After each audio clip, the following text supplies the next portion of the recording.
Hello friends, welcome back to my channel. ಇವತ್ತು ನಾನು ತೋರಿಸ್ತಾ ಇರೋ ಪ್ಲ್ಯಾಂಟ್ನ ತುಂಬ ಜನ ನೋಡಿರಲ್ಲ ಅನಿಸುತ್ತೆ. ನಾನು ಕೂಡ ನೋಡಿರಲಿಲ್ಲ, ಕೇಳೂ ಇರಲಿಲ್ಲ.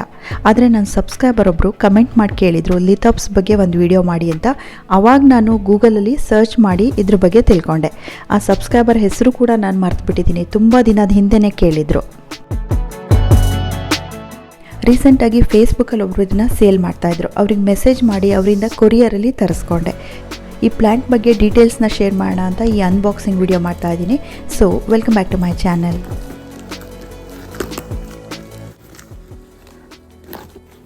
ಪಾರ್ಸಲ್ ತುಂಬ ಚಿಕ್ಕದಾಗಿದ್ದಾಗ ಬಾಕ್ಸಲ್ಲಿ ಆ ಕಡೆ ಈ ಕಡೆ ಅಲ್ಲಾಡಬಾರ್ದು ಅಂತ ಈ ರೀತಿ ಕಟ್ ಪೇಪರ್ಸ್ ಹಾಕಿರ್ತಾರೆ.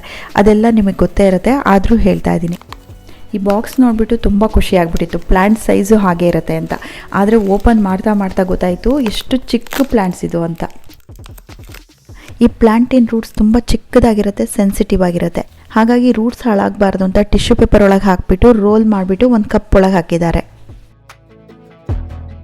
ಈ ಲಿಥಾಪ್ಸ್ ನೋಡಿದರೆ ನಿಜವಾಗ್ಲೂ ಯಾರಿಗೂ ಗೊತ್ತಾಗಲ್ಲ ಇದು ಪ್ಲ್ಯಾಂಟ್ ಅಂತ. ನೋಡೋಕ್ಕೆ ಕಲ್ಲಿನ ರೀತಿಯೇ ಇರುತ್ತೆ. ಇದನ್ನು ಲಿವಿಂಗ್ ಸ್ಟೋನ್ ಅಂತಲೇ ಕರೀತಾರೆ. ಪೆಬಲ್ ಪ್ಲ್ಯಾಂಟ್ ಅಂತಲೂ ಹೇಳ್ತಾರಂತೆ, ಆದರೆ ಜಾಸ್ತಿ ಲಿವಿಂಗ್ ಸ್ಟೋನ್ ಅಂತಲೇ ಹೇಳೋದು. 4 ಪ್ಲ್ಯಾಂಟ್ನ ನಾನು ಆರ್ಡ್ರ್ ಮಾಡಿದ್ದು. ಈ ದೊಡ್ಡ ಪ್ಲ್ಯಾಂಟ್ ಇದೆಯಲ್ಲ, ಇದನ್ನು ಎಕ್ಸ್ಟ್ರಾ ಕೊಟ್ಟಿರೋದು ಅಂತ ಹೇಳಿದರು. ಬೇರೆದೆಲ್ಲ ಎಷ್ಟು ಚಿಕ್ಕದಿದೆ ನೋಡಿ. 4 ಪ್ಲ್ಯಾಂಟಿಂದ 300 ರೂಪೀಸ್ ತೊಗೊಂಡ್ರು. ಆದರೆ ಕೊರಿಯರ್ ಚಾರ್ಜಸ್ಸೇ ಜಾಸ್ತಿ ಬಿತ್ತು ನನಗೆ. 270 ರೂಪೀಸ್ ಕೊರಿಯರ್ ಚಾರ್ಜಸ್ ಆಯಿತು. ಈ ಲಿಥೋಪ್ಸು ಪಾಟಿಂಗ್ ಮಿಕ್ಸ್ ಬಗ್ಗೆ ಕೇಳಿದರೆ ತುಂಬ ಆಶ್ಚರ್ಯ ಪಡ್ತೀರಾ ನೀವು. ಕಲ್ಲಲ್ಲೇ ಬೆಳೆಯುವಂಥ ಗಿಡ ಅಂತ ಹೇಳಿದರು. ಆ ಕಲ್ಲಿನ ಹೆಸರು ಸಿಂಡರ್ ಅಂತ ಕೂಡ ಹೇಳಿದರು. ಆ ಸಿಂಡರ್ ಅನ್ನೋ ಮೆಟೀರಿಯಲ್ ನನಗಿಲ್ಲಿ ಸಿಗಲ್ಲ ಅಂತ ಹೇಳಿದ್ದಕ್ಕೆ ಅವರೇ ಒಂದು ಕಪ್ ಕಳಿಸ್ಕೊಟ್ಟಿದ್ದಾರೆ. ಅದು ಯಾವ ರೀತಿ ಇದೆ ಅಂತ ತೋರಿಸ್ತೀನಿ ಇವಾಗ ನಿಮಗೆ. ಚಿಕ್ಕದಾಗಿ ಪುಡಿ ಮಾಡಿರೋ ಕಲ್ಲಿನ ರೀತಿ ಇತ್ತು ಅದು. ಅದನ್ನು ಡೈರೆಕ್ಟಾಗಿ ಗಿಡಕ್ಕೆ ಹಾಕಬಾರ್ದು ಅಂತ ಹೇಳಿದರು. ಚೆನ್ನಾಗಿ ವಾಶ್ ಮಾಡಿಬಿಟ್ಟು ಅದು ಪೂರ್ತಿ ಡ್ರೈ ಆದಮೇಲೆ ಅದರಲ್ಲಿ ಗಿಡ ನೆಡಬೇಕು ಅಂತ ಹೇಳಿದರು. ಇದ್ರ ಜೊತೆಗೆ ಮರಳನ್ನು ಮಿಕ್ಸ್ ಮಾಡ್ಕೊಳ್ಳೋಕೆ ಹೇಳಿದರು. 30% ಮರಳು ತೊಗೊಂಡ್ರೆ 70% ಸಿಂಡರ್ ತೊಗೋಬೇಕು. ಈ ಕಲ್ಲನ್ನು ಚೆನ್ನಾಗಿ ವಾಶ್ ಮಾಡಿಬಿಟ್ಟು 2 ದಿನ ಪೂರ್ತಿ ಒಂದು ಶೀಟ್ ಮೇಲೆ ಹಾಕಿ ಚೆನ್ನಾಗಿ ಡ್ರೈ ಮಾಡೋಕ್ಕಿಟ್ಟಿದ್ದೆ. ಚೆನ್ನಾಗಿ ಒಣಗಿದ ಮೇಲೆ 30% ಅಷ್ಟು ಮರಳನ್ನು ಮಿಕ್ಸ್ ಮಾಡ್ಕೊಳ್ತಾ ಇದ್ದೀನಿ.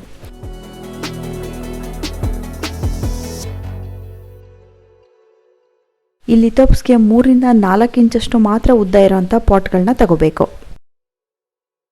ಸಕ್ಯುಲೆಂಟ್ ಥರನೇ ಈ ಲಿಥಾಪ್ಸ್ಗೂ ಕೂಡ ಸಿರಾಮಿಕ್ ಪಾಟ್ಗಳಲ್ಲಿ ಬೆಳೆಸ್ಬೋದು, ಆದರೆ ಡ್ರೈನೇಜ್ ಹೋಲ್ ಇರಲೇಬೇಕು. ಡ್ರೈನೇಜ್ ಹೋಲ್ನ ನಾನು ಕವರ್ ಮಾಡಿಬಿಟ್ಟು ಅದಕ್ಕೆ ಪಾಟಿಂಗ್ ಮಿಕ್ಸ್ನ ತುಂಬಿಸ್ತಾ ಇದ್ದೀನಿ.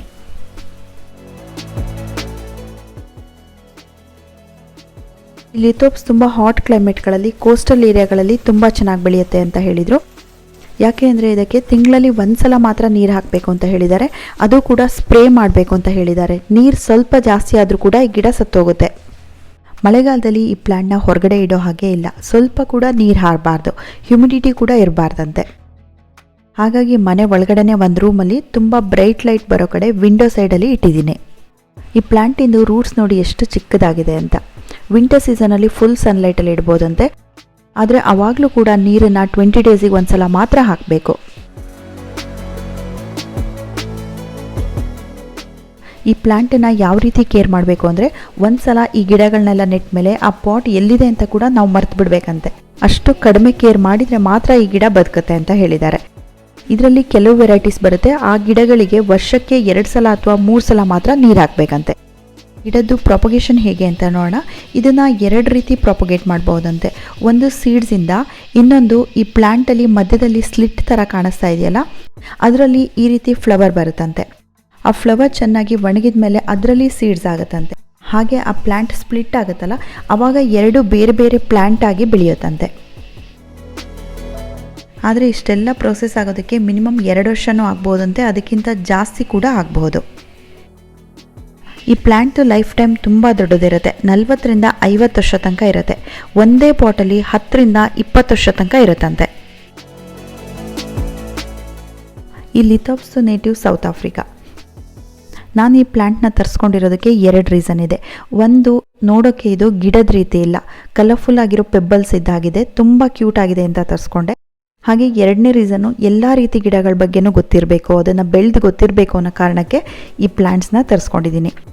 ನಮ್ಮ ಏರಿಯಾದಲ್ಲಿ ಸ್ವಲ್ಪ ಕೋಲ್ಡ್ ಇರೋದ್ರಿಂದ ಯಾವ ರೀತಿ ಈ ಪ್ಲ್ಯಾಂಟ್ ಸರ್ವೈವ್ ಆಗುತ್ತೆ ಅಂತ ಗೊತ್ತಿಲ್ಲ, ಆದರೂ ಟ್ರೈ ಮಾಡ್ತೀನಿ.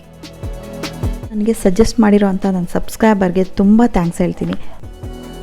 ನಾನು ಈ ಲಿಥೋಪ್ಸ್ನ ತರಿಸಿರೋದು ನಾರ್ತ್ ಈಸ್ಟಲ್ಲಿರೋ ಅಗರ್ತಲಾ ಅನ್ನೋ ಪ್ಲೇಸಿಂದ. ಈ ಲಿಥೋಪ್ಸ್ನ ಸೇಲ್ ಮಾಡೋರು ಬೇರೆ ಯಾರಾದರೂ ಇದ್ದರೆ ಪ್ಲೀಸ್ ನನಗೆ ಕಮೆಂಟ್ ಮಾಡಿ ತಿಳಿಸಿ. ಸೊ ಫ್ರೆಂಡ್ಸ್, ಈ ವಿಡಿಯೋ ನೋಡಿದ ಮೇಲೆ ಒಂದು ಹೊಸ ಗಿಡದ ಬಗ್ಗೆ ತಿಳ್ಕೊಂಡ್ವಿ ಅಂತ ಖುಷಿಯಾಗಿರ್ಬೇಕಲ್ವಾ ನಿಮಗೆ. Thank you for watching.